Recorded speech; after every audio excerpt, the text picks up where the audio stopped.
Okay, hello there. I think I am live. I've got notifications to say that I'm now live, so I'm hoping that's the case. Please just bear with me just while I check and make sure that this is in fact on YouTube. Cool, very good. Cool. Well, um, let me get things kicked off. So hello and welcome to anyone that's watching live. Hello and welcome to anyone that's watching the recording back. Thanks very much for tuning in. My name is Barry Carroll, and today I want to talk to you about the few bits and bobs that the three main things that I would do if I was starting music from scratch. Hi Tommy, how's things? Good to see you. Good to see you tuned in. Thanks very much for tuning in. So I'm going to talk today about the top three tips that I would have for starting your music career from scratch, basically, for next year, for 2023. Basically stuff that I've done myself to build up my own career. So if there's any questions at all, please please do feel free to chime in on the chat, and yeah, let's just get started. You may forgive me as well. I am absolutely smothering with this December plague, so I will be stopping to cough. Just like there, I was trying my best to hold that in, but I will be stopping to not cough into the microphone. But hey ho, so let's get stuck in. So as I said, my name is Barry Carroll. I am the director of One Lab Music Services and the host of the Music Career Show. That sounds so kind of weird saying that, but hey ho, I am. One Lab Music is a music school based in Aberdeen in Scotland and serves over 100 students a week. And we've got a team of 6 tutors, including myself. I started that business myself back in April of 2021, and since then I've gone on to grow to, as I said, over 100 students a week with a team of 6 tutors covering loads of different instruments and stuff. The Music Career Show is the name of my podcast, which I launched in October of this year, and since its launch it has gone on to become one of the top search results for music career related podcasts all over the world, both on Spotify and Apple Music. So in a very, very short space of time, the podcast has achieved immensely more than I ever thought that it would, and I'm delighted with that, and it's a newfound love of mine. I didn't think I would enjoy it as much as I do, but I absolutely love it. So to reverse back a bit and tell you a little bit about my own where I started with music. My music career started out at the age of 15 when I started gigging in pubs and stuff back in Ireland, but I didn't really take it. I didn't make it my full-time career until February of 2020. Fantastic timing altogether, I hear you say. I finished up working in a nursery in Aberdeen on like the 20th of February 2020 or something like that, to start teaching music full time from March onwards. And then we got about 2 weeks into that, and we all know how that went. But hey hon. So that I done that for a while, and then in April of 21 I started my own teaching business, and since I've been able to build up a very lucrative and sustainable career that supports myself and my family, and I'm very, very proud of it. And now kind of my new focus, my new mission is to help others do the same. I know myself what doing this did for me.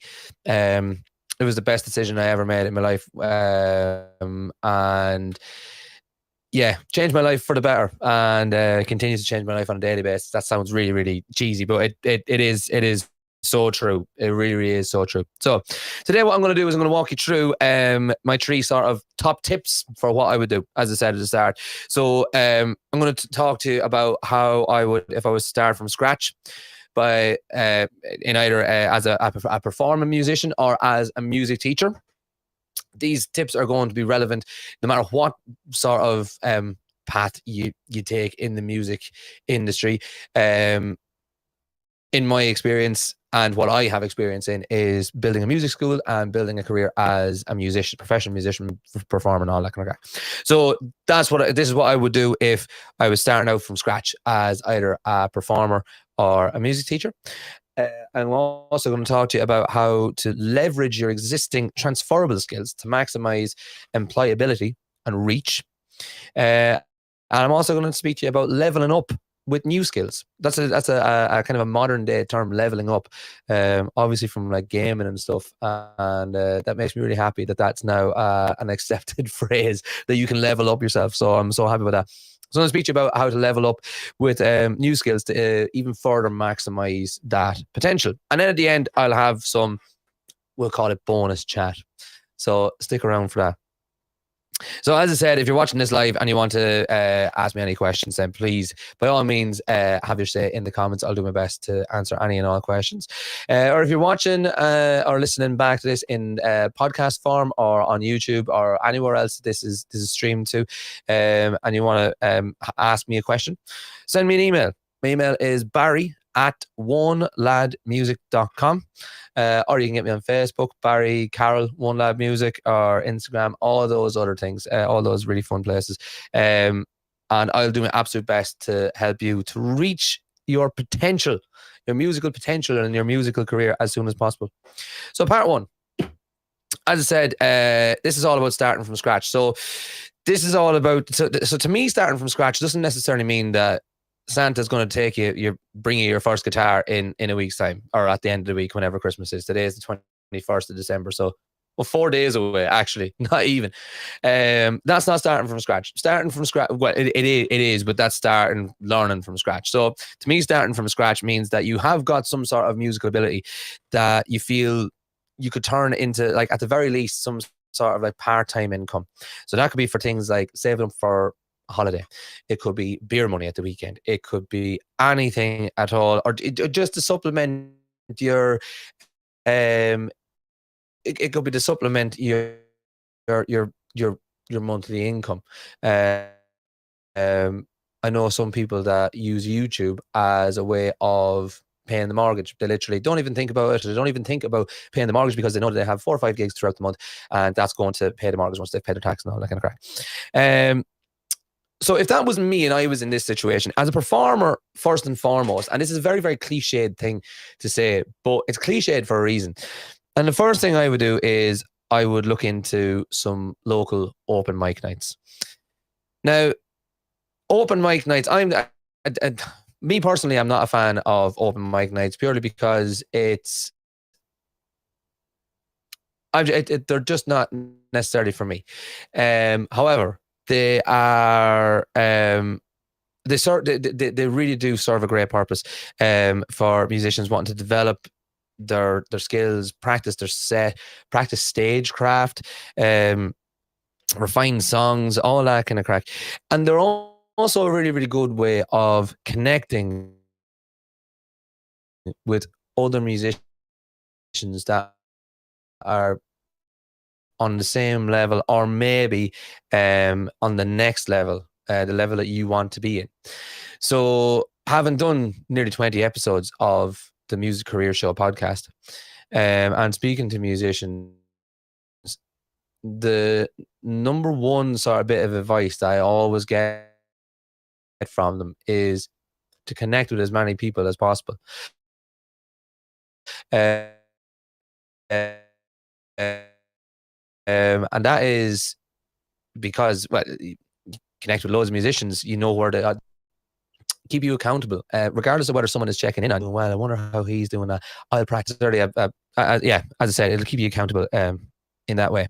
And you can never have too many connections. You can never, ever, ever have too many connections. That's what I'm finding as well doing the podcast, is that by speaking to people that I have admired for years, I'm also getting connected with all these other people that I'm now just finding for the first time and can't believe I've missed out on their content for the past however many years. So it's amazing.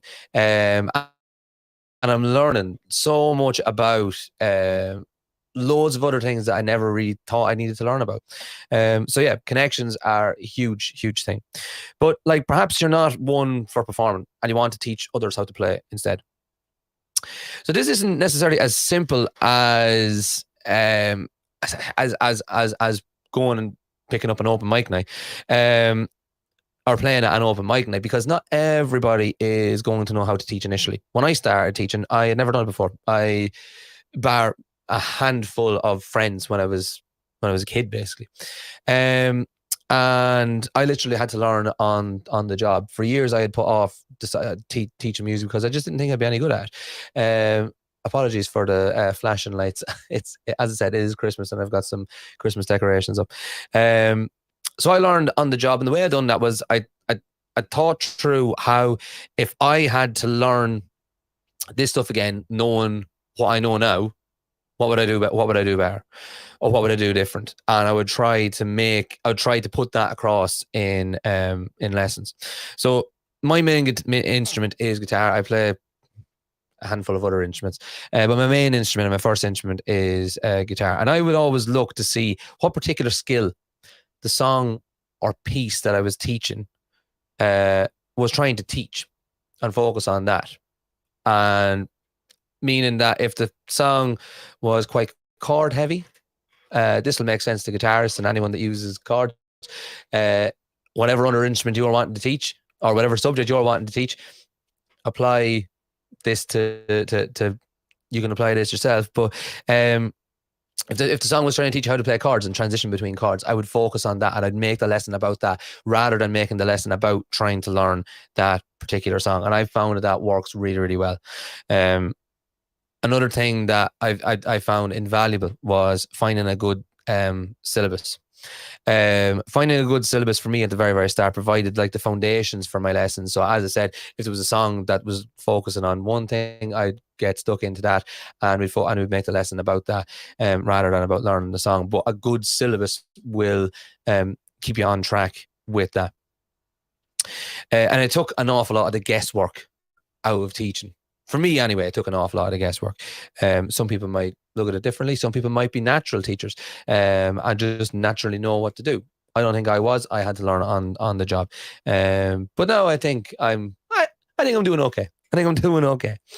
So some of the best syllabi that I've found and that have worked for me are the RSL, Rock School Graded Syllabus. For me, they are absolutely fantastic. And the Modern Band Method by Little Kids Rock. They can all be found on Amazon, Hal Leonard, etc.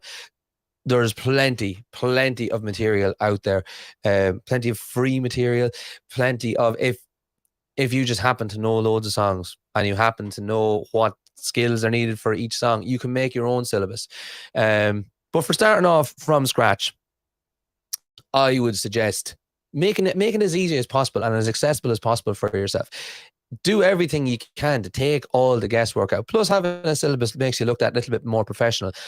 The vast majority of students you're going to have at the start are going to be kids. And parents, like, in my experience, they like to see the linear progression of, oh, you started this book, now you finished it, and now you're moving on to the next book. Oh, you're doing your exam. Great. Things like that. Yeah, think it through.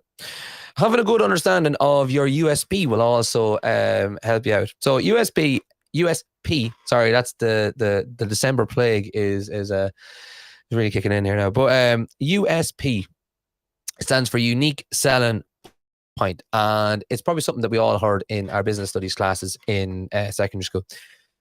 But basically, it means what it is about you that makes you stand out from the rest.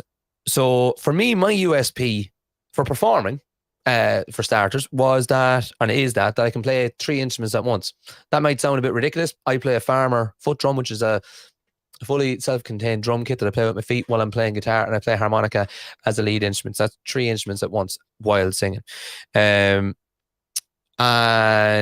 yeah, so that in itself, for me anyway, is a USP, because I've not come across anyone else in person anyway, and in my area that does that. So that's what makes me stand out for the crowd. The fact that I can offer essentially a full band sound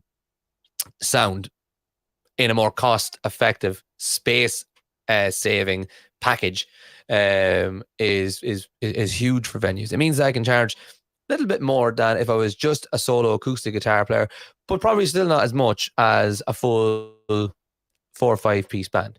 So yeah, when I tell people about it, it sounds a little bit Mary Poppins, but I promise, I promise it works. I've made a decent career out of doing it. So yeah, find what your USP is. Your USP could be something as simple as you're really sound, or you're a really, really good harmonica player. You just know what you're doing. Your personality is very sellable.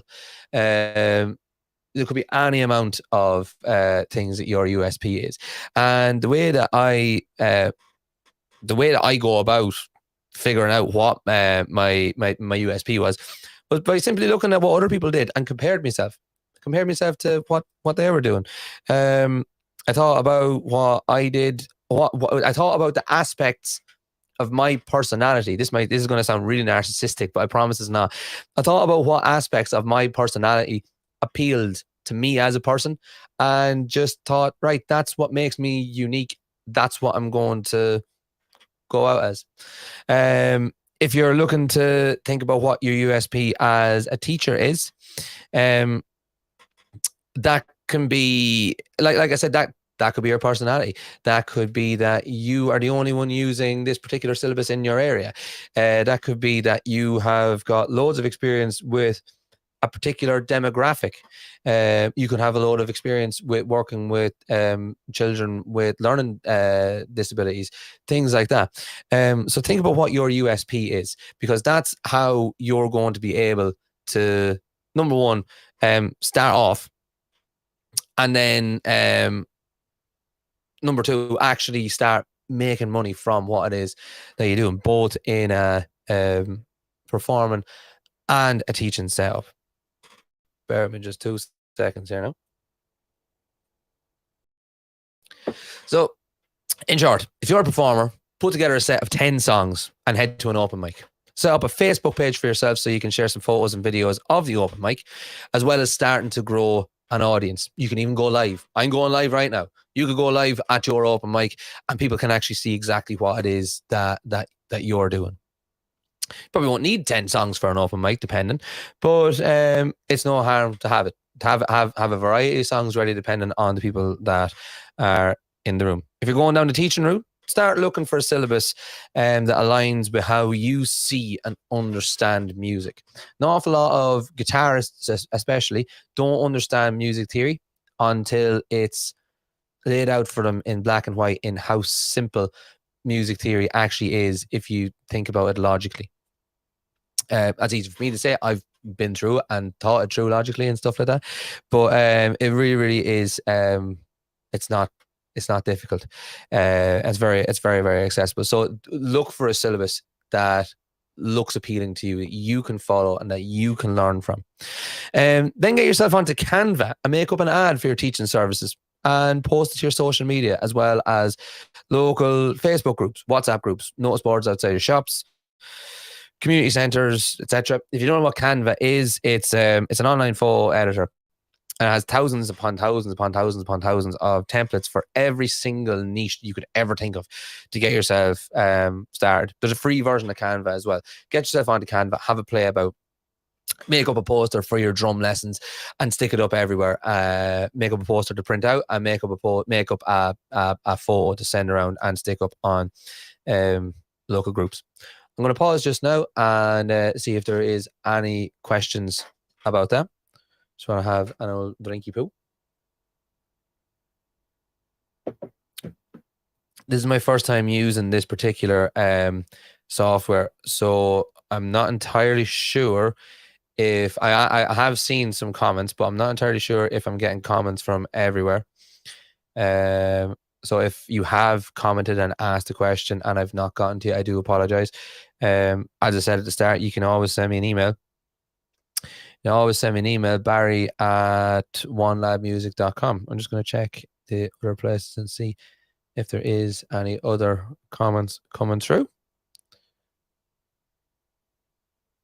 I think we're all up to date. Cool. Excellent. Cool. Right. So the next step then is leveraging your already existing transferable skills. So you might think, what transferable skills have I got? Now, as a musician, myself as a musician, I play and teach 7 different instruments, have taught 7 different instruments. This made it easier for me to find clients teaching clients from the get-go, because most of my students are guitar students, but I can play drums, I can play bass, I can play ukulele, banjo, mandolin, harmonica. I can do sound engineering. I can do music theory, because I have all these skills and I know how to do all these things. It was really, really easy for me. Well, I'm not. Yeah, it was easier than I expected for me to fill teaching slots, because not everyone is going to want to learn how to play guitar. Not everyone is going to want to learn how to play drums. There might not be in your area, or in my area, there certainly wasn't any other mandolin teachers, for example. And if you can provide that service, then you're golden. You're absolutely sucking diesel. The thing about the transferable skills, where that comes in, is that if you're a guitar player, you can also play bass. Okay, I know people out there are going to take bass players, for example, are going to take that in the wrong way, but it's true. It is really, really true. If you can play guitar, you can play bass to a certain level. To a certain level, from the get go, it has to be. You have to be honest about this, because you don't want to end up in a situation where you sort of let it get too far, and then you're having to learn to keep up with the student. But if you can play guitar, you can play bass. If you can play guitar, you can play ukulele. If you can play guitar, you can figure out mandolin to an acceptable standard very, very easily, and teach people how to do these. Now, if you come across a student that wants to learn how to play a very particular type of very, very particular style of banjo or something, and you're not 100% confident on that, then that student isn't for you.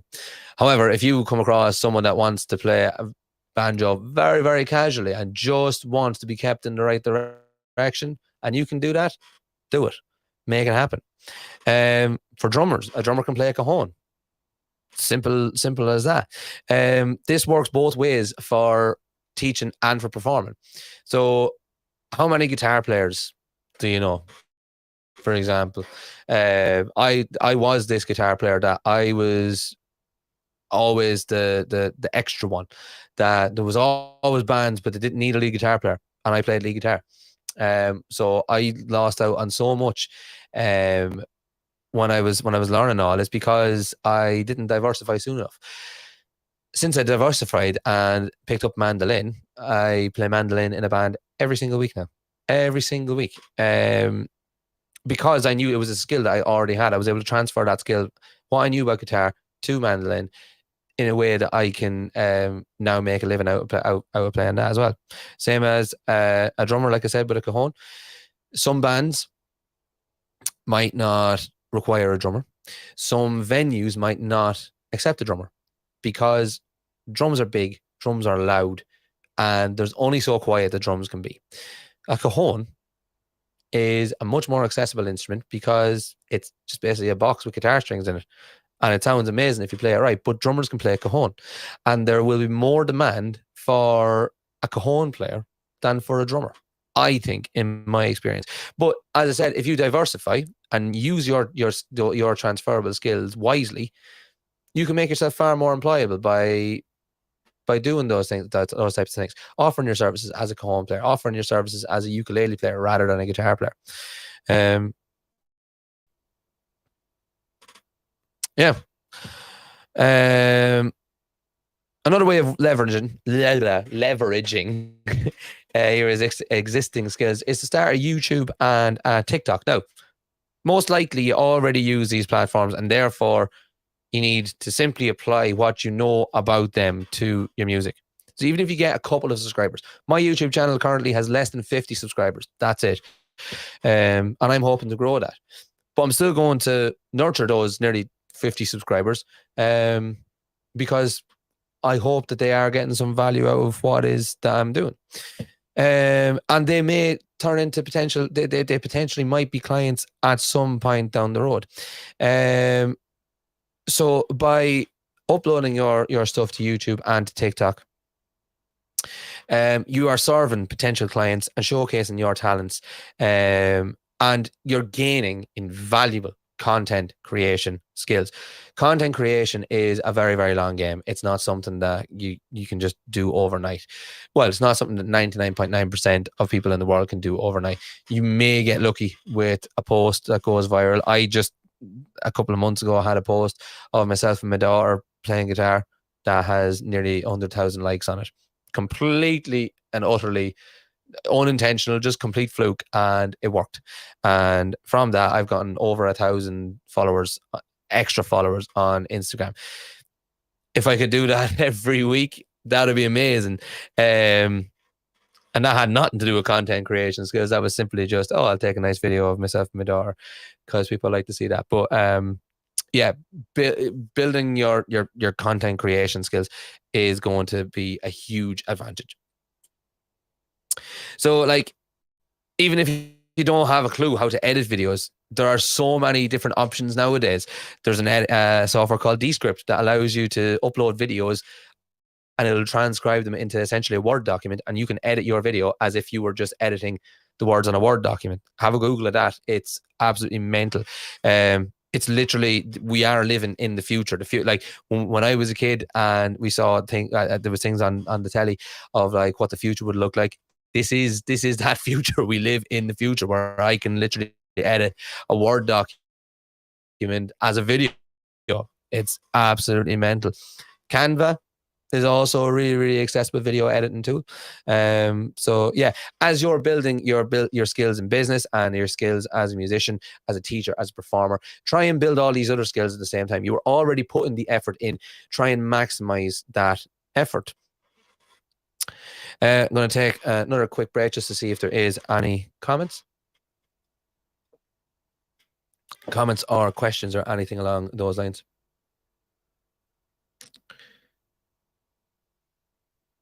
Just double check here now. There's not missing anything. No, I think we're up to date. Cool. So then the third thing I would do would be to level up. To level up my skills. So that's the third thing. As I said about things like Descript and stuff, put time and effort into learning these softwares. They're oftentimes free, or there's at least a free version of them. Excuse me.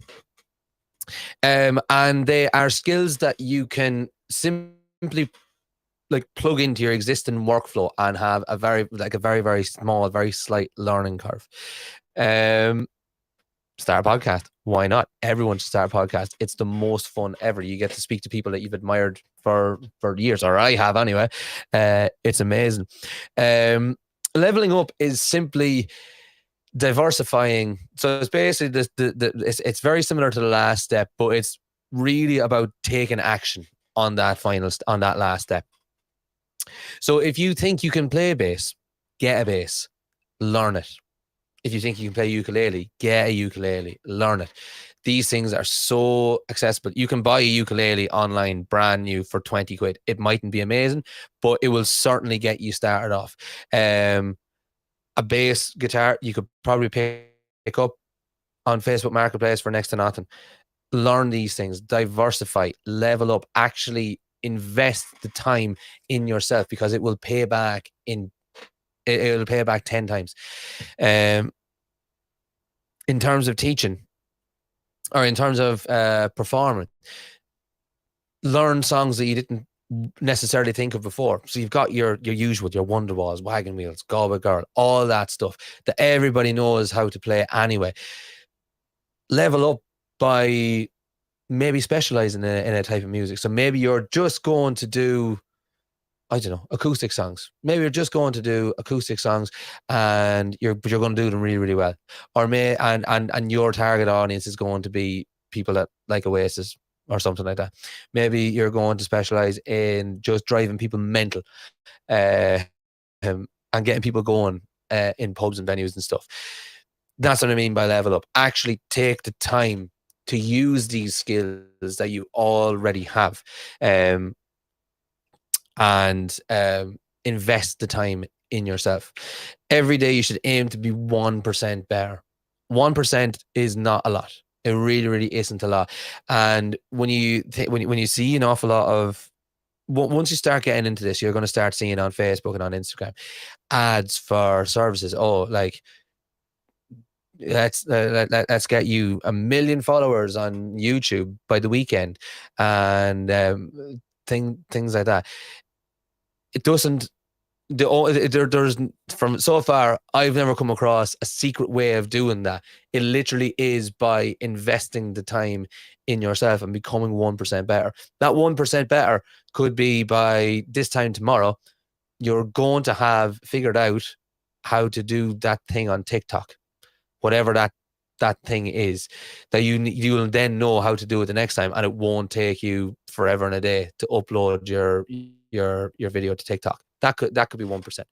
Your 1% could be looking into a new software to help your scheduling.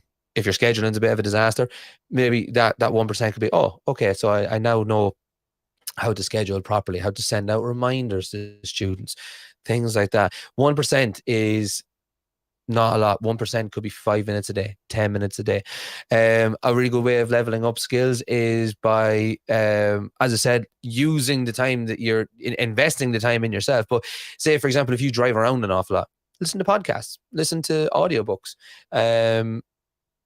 Even if you zone out, I've often found that I'll be driving to lessons, or I'll be driving to a gig or whatever, and I'll be listening to a podcast, or I'll be listening to an audiobook, or I'll be listening to a whatever, and I'll be zoning out, and then all of a sudden something will catch me here, and it'll be a little golden nugget of information that can completely change your whole outlook on the way you do everything. That's happened to me a load of times.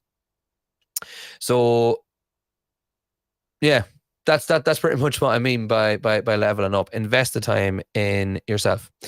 I'm just going to pause really quick now, just for a quick sup.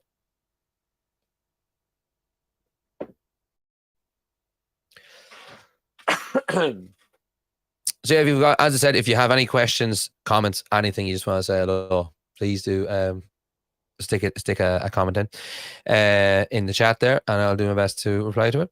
As I said at the start, I've now got, as well as the 3 tips. So let's just recap on them really quick. So if I was starting from scratch as a performer, musician, or a teacher, just go out there and do it. Just do it. Book an open mic, get 10 songs together, book an open mic, go and play your heart out and take it from there, right?